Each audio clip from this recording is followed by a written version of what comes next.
about Atlantic City! Blue, and you don't know where to go to. Why don't you go where fashion sits? It's showtime, folks.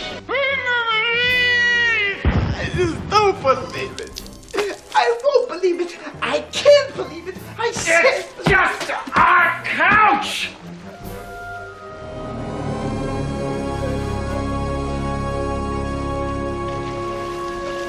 Hello, Hal, do you read me? Hello, Hal, do you read me? Not necessary. Just point. Click.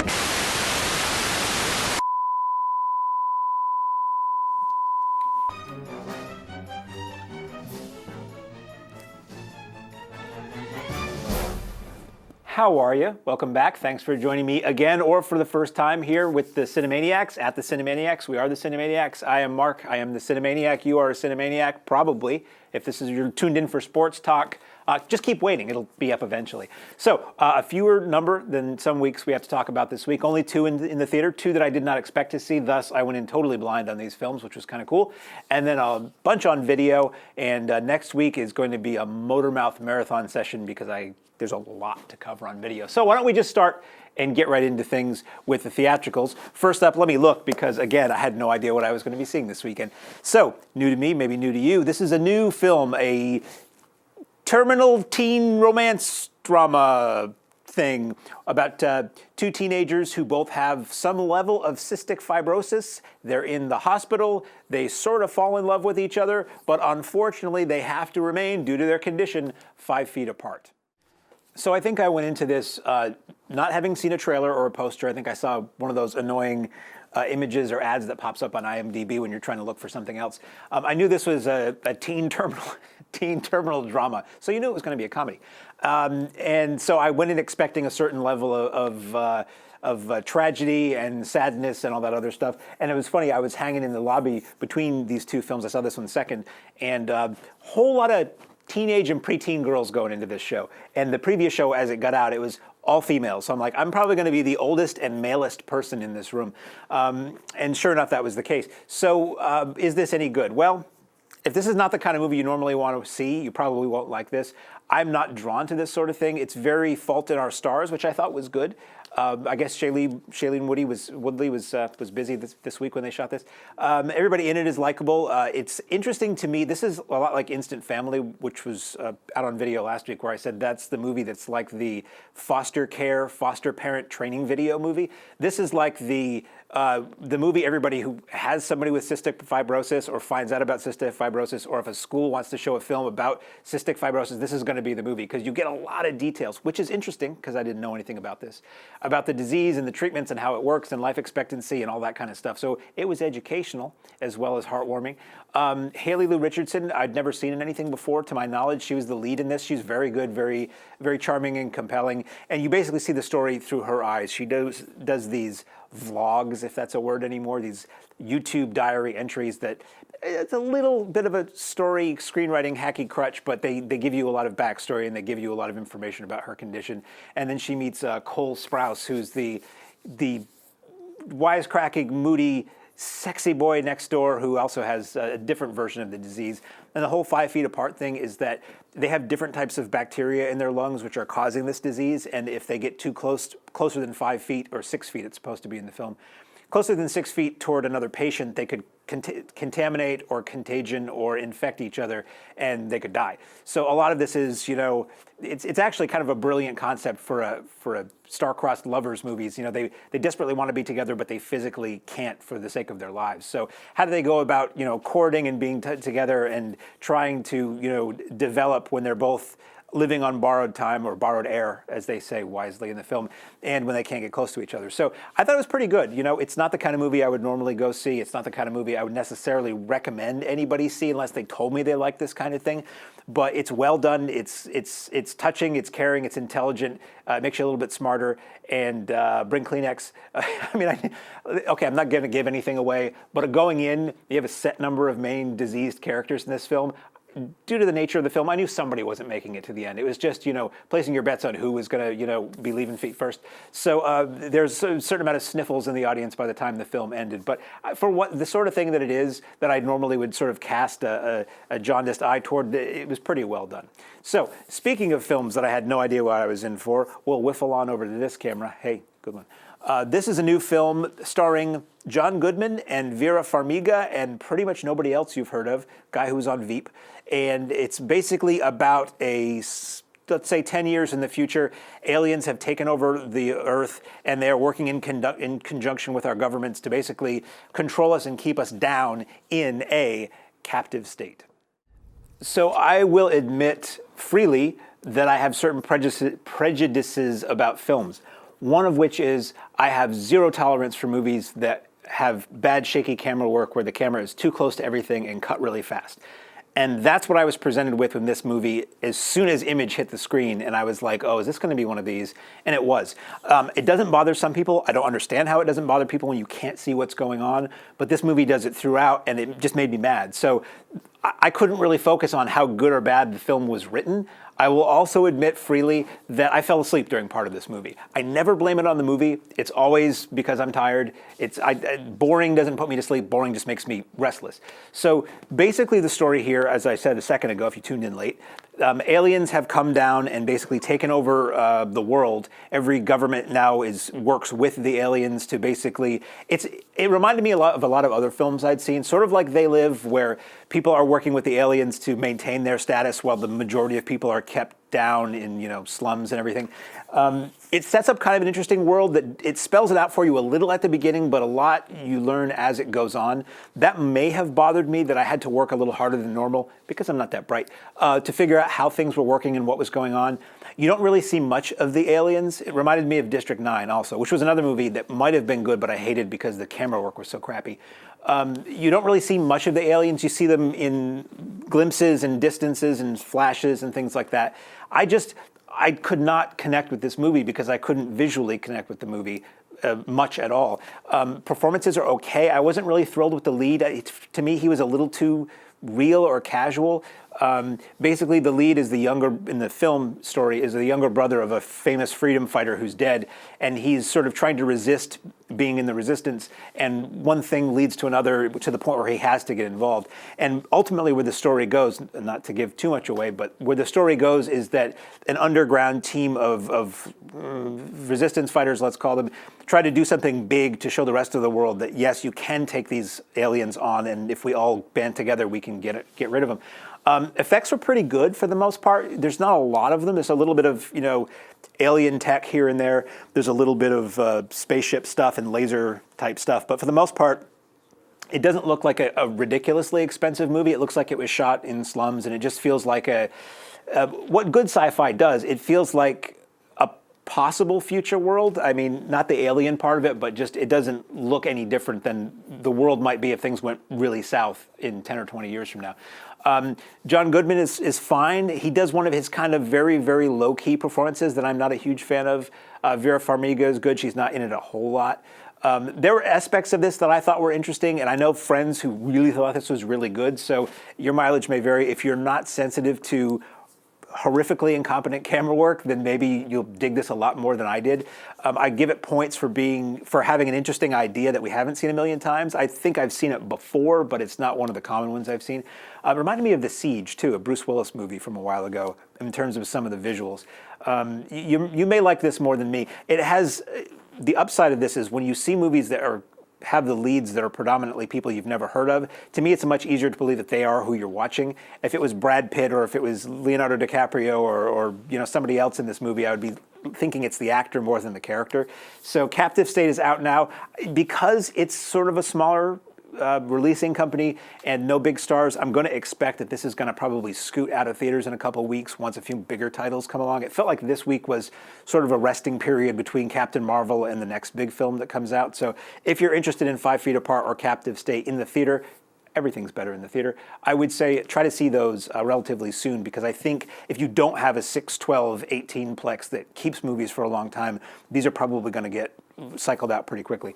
That is all that I saw in the theater this weekend. So we will now move on to home video, that which you can see on the format device.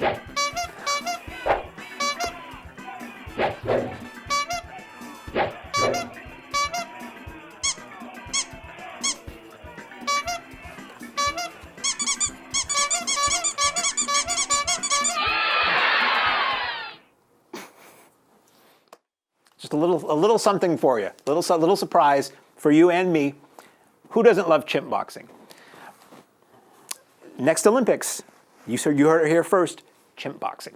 So we now move on to that which you can see on home video, in your house or on your device or streaming service or platform or format or however you see movies in the home or not in the theater these days legally. We have the long-awaited sequel to a uber classic of Disney lore.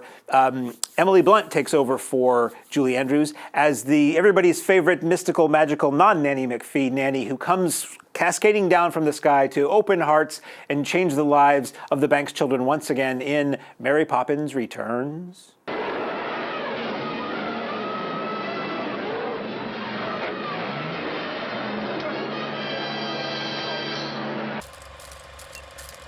So I grew up in the era, back in my day, let me tell you, I grew up in the era, which was a long era, when Disney would re-release their classics in theaters every 5 or 10 years. So I got to see like all the Disney classics in a theater on the big screen, and I loved it. And a lot of people my age and younger or older were able to do that. And at some point, Disney stopped. When home video came in, they decided they would just put them out on video and then do the moratorium where they say, oh, it's only for a limited time, and then you can't buy it for years, and to build an audience that way. And it's a shame because maybe if you could just re-release Mary Poppins, we wouldn't need a sequel like this because, okay, it was well made. The songs were pleasant. I can't say that I remember any of them. And that was the thing too. When I saw Mary Poppins the first time, maybe it was my age, I don't know what, I could recite or sing or at least hum all the songs from that movie when I left the theater and days and weeks later. This movie, as soon as it was over, I couldn't remember any of the songs in it. And I think they were co-written by one of the brothers who wrote the songs in the original film. So anyway, I think the world would probably have been better served by re-releasing Mary Poppins in theaters again. It really should have been put out again when Saving Mr. Banks came out, because I would have thought that Mary Poppins would have fueled box office for Banks and vice versa, but they don't do that anymore. So what you get is what we see a lot of these days. You want to make a sequel, you want to remake a classic, but you can't do that. People will be outraged if you remake a classic. So you make a prequel or a sequel that's the same damn thing. And that's what this is. This is the exact same movie as Mary Poppins. The story here is Mary Poppins returns, titularly, as the Banks children are all grown up, and the little boy Banks is now a widowed father who's going to lose the family home from the original movie, and he has a couple little kids, and his sister's trying to help, and it's the exact same thing again. Down to, instead of having Dick Van Dyke as a chimney sweep, you have Lin-Manuel Miranda as a guy who heads all the guys who clean up the streets and turn on the lamps in the morning and at night. And it's the same character. And you have so many sequences that are pretty much the same thing as the original, but changed a little bit. You have a big 2D animated sequence that has penguins again, like in the original.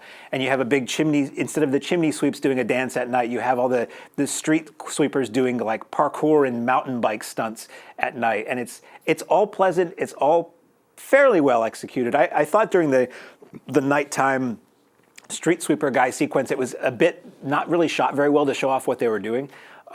Visually really cool, pretty colors and all that. But again, I'm like, I've seen this movie already, and I own this movie already, and I'm just seeing the same thing with different people in it. This is what annoys me about these modern sequels, like the Star Wars movies I mentioned. You can go anywhere with this. You have a license to do anything, so let's do the same thing we did already. So we have Emily Blunt is fine. She's always really good.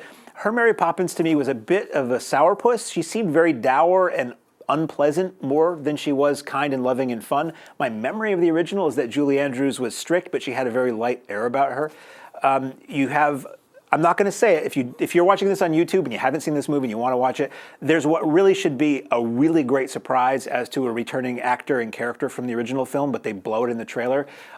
It was cool to see that character again, but from my memory, he does pretty much what he did in the first movie again, at the same point in the movie. So I didn't really care for this movie very much, mostly because I thought it's just the same thing all over again with different people. Now, again, the music is pleasant. The effects are well done. There's some pretty cool visuals here and there. But I don't know. If you're a fan of the original Mary Poppins, I would love to know. Send us an email, movies@cheshiretv.org, or find us on Facebook, the Cinemaniacs, and let me know, what did you think of this? I hadn't seen the original film in a couple decades probably, so I'm going on memories, but some people, they get really excited about remakes or sequels to their favorite films, and I'm somebody who's like, the first one was fine. We don't really need to tarnish it by doing another one. So the original's never going to go anywhere. The sequels always get forgotten over time, which I'm sure this one will. But I thought this was pretty disappointing myself. Speaking of disappointing, I didn't think this one was. And funny enough, when I went to go see Captive State this weekend, this movie is still showing locally at Keene Cinemas because it has been so popular. It's still in theaters despite being on video now.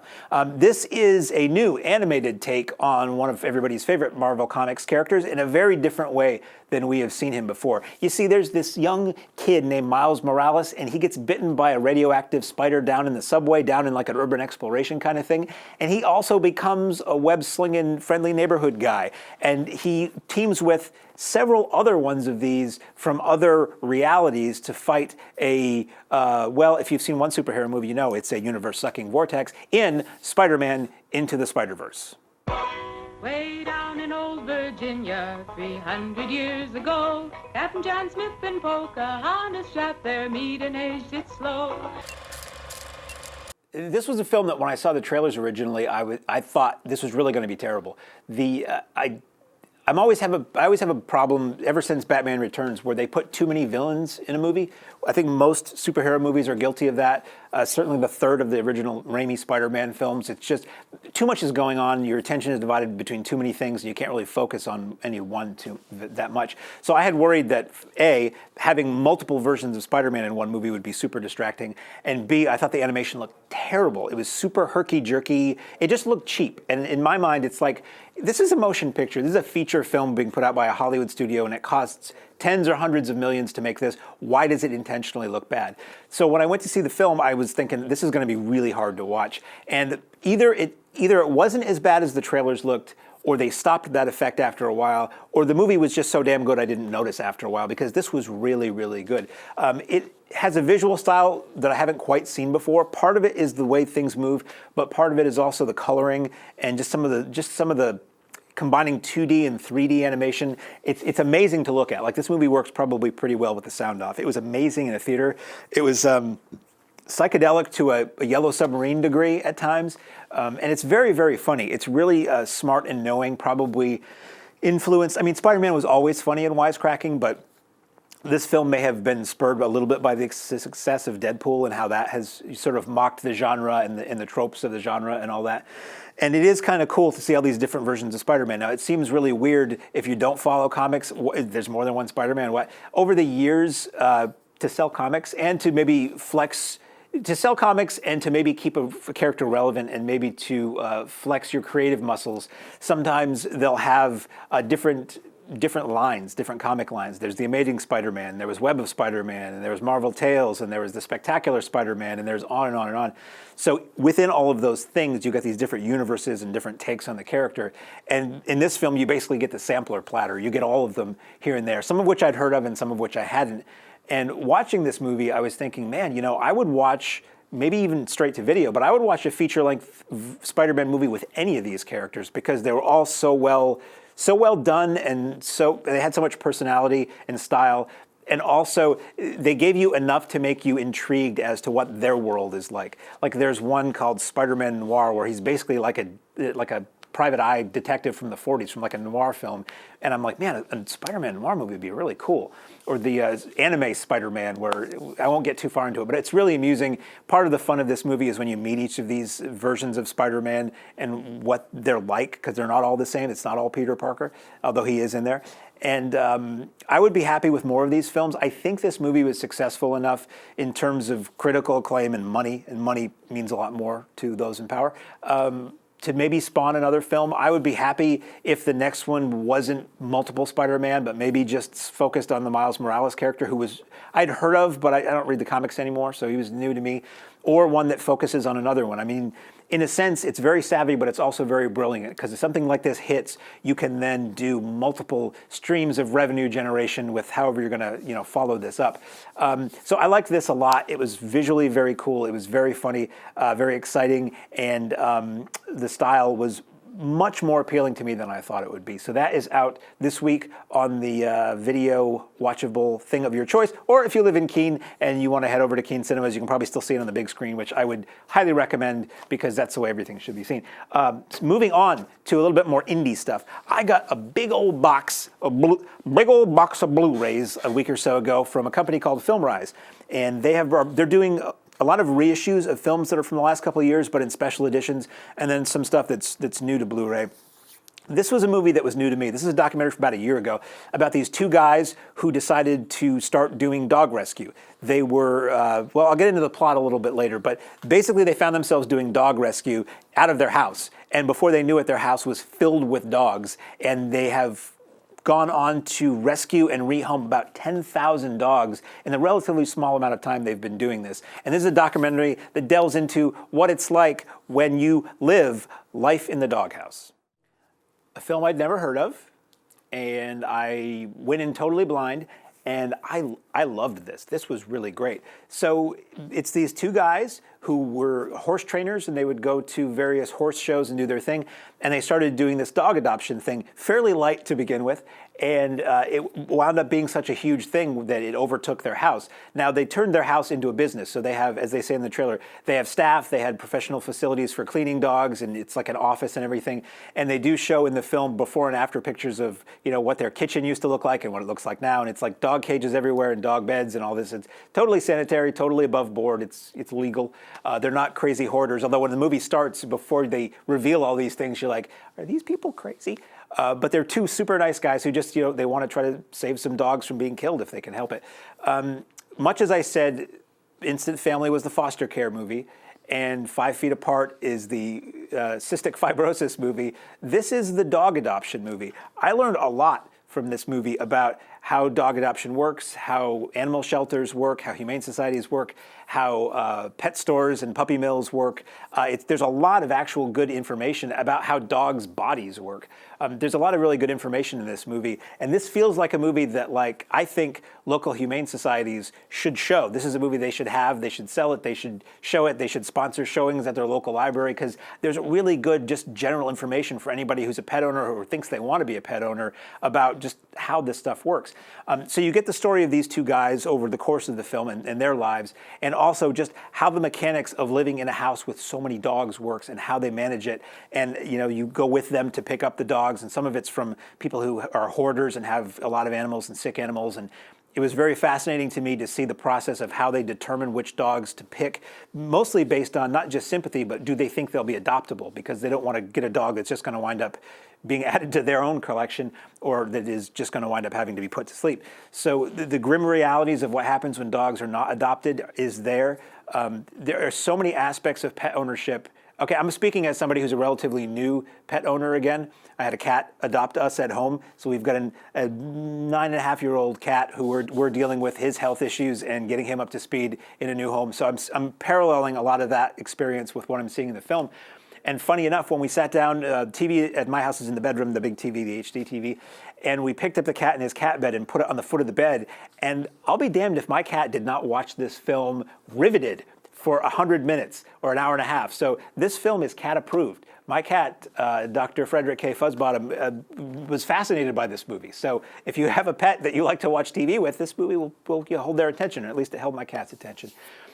So yeah, I thought this was really good. Very nicely shot, very nicely put together. Documentaries are arguably easier to make now than they ever were in terms of the equipment that you have. You can do really impressive things with modern day gear and small crew, which this didn't look to be more than just a few people. But it had some really artistic shots, some really funny shots. Some of the dogs have a lot of personality. So it's a lot of laughs. It's a few tears. It's really interesting. I feel like I'm smarter and maybe a better pet owner after watching this film. So I would say Life in the Doghouse Special Edition is absolutely worth your time if you're interested in any of this sort of thing.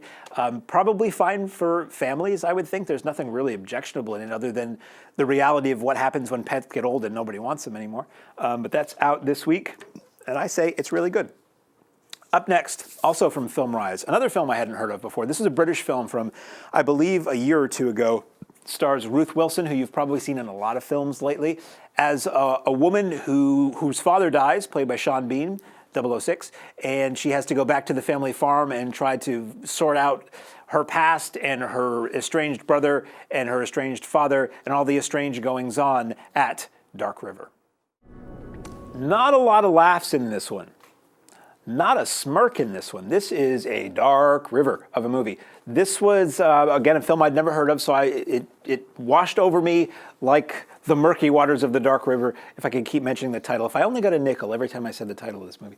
So Ruth Wilson, I've seen a million things. She's really good. I didn't really like this. So the problem for me was a couple things. One, really hard to make out the dialogue. Part of it is what a former boss of mine would say, murky British sound recording, but probably most of it was that it's Northern England, which is a certain type of accent, and combined, a mumbly Northern accent combined with the way the Northern British often talk, where they just drop words out of sentences. I'm going to hospital. It's like, it's what we would call bad English, but they just leave out a lot of adjectives. So your brain takes a little bit longer to process it. At some point I realized, oh yeah, there are subtitles on this. And I threw the subtitle track on, and that was helpful because a lot of things that just sounded like grunts and mumbles were actual words that I wasn't picking up.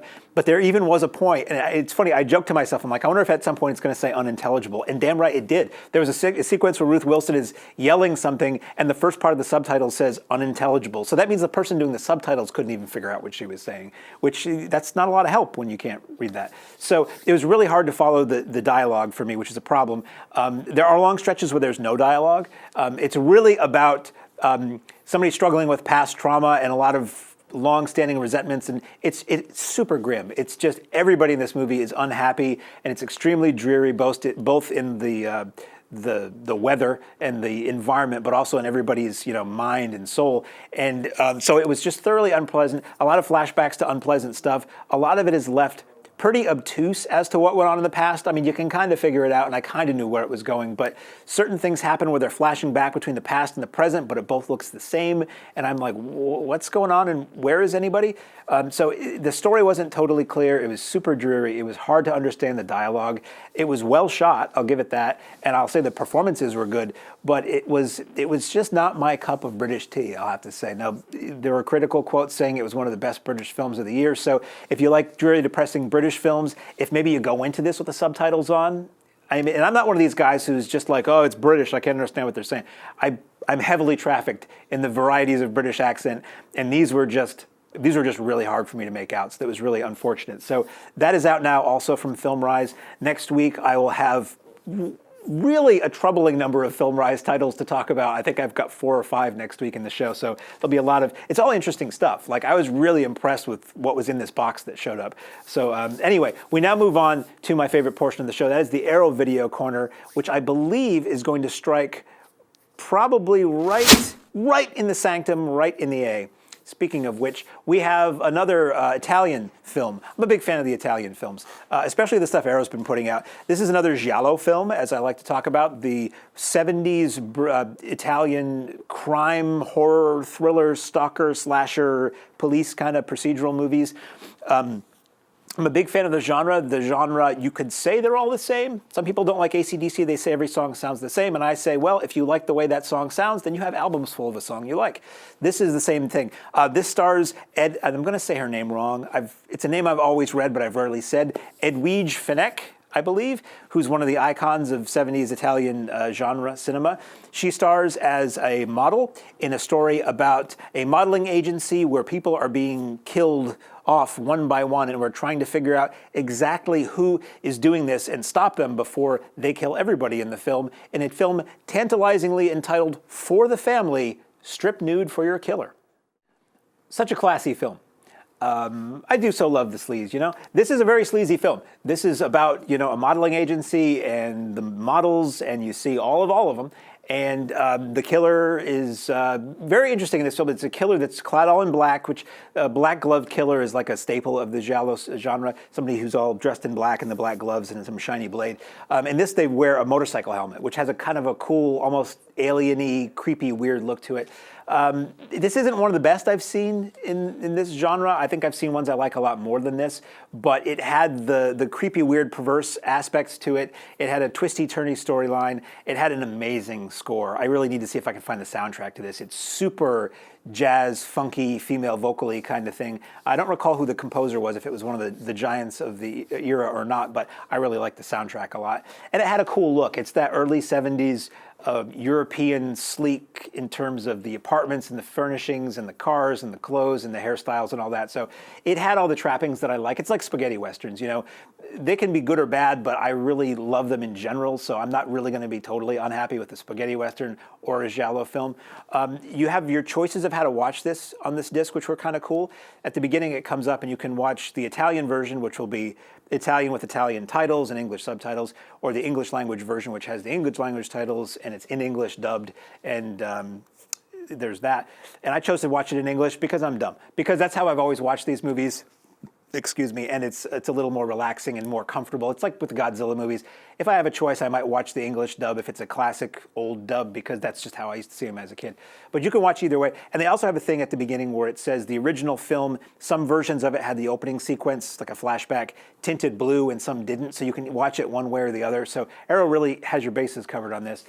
There is an audio commentary. There are tons of extras on this about, you know, the director and the producer and the actors and all that other stuff. So there's a lot of context for this film, placing it in the genre and in the overall body of work that these various people did, which I always love, because a lot of times I haven't heard of these movies that Arrow puts out, and it's cool to get a little history lesson and behind the scenes, and, you know, how did this movie come to be and where does it fit in the scheme of all the stuff that came out around this time. So I didn't love Strip Nude for Your Killer as much as I have some other giallos, but it's a heck of a lot of fun. And if you like this kind of movie, I can't imagine you're not going to like this movie. And if you've never seen one of these before, this might not be the best place to start, but if you like a lot of nudity and a lot of stabbing, then this movie might be the movie for you. That's all I have to discuss this week. I watched a lot of other stuff this weekend that I'll be talking about next week, including, let's see, Aquaman is coming out on video, If Beale Street Could Talk, the Jose Larraz collection from Arrow, Miseducation of Cameron Post, Greasy Strangler, The Vault, a bunch of other things from Film Rise, and in the theaters, Probably Us, the new Jordan Peele horror film, which looks pretty cool, Hotel Mumbai, and a movie called The White Chamber, which is one of those limited theatrical and video-on-demand films that's coming out next week. So until then, me and my maelstrom stomach will remain a Cinemaniac, and see you next week. Bye-bye.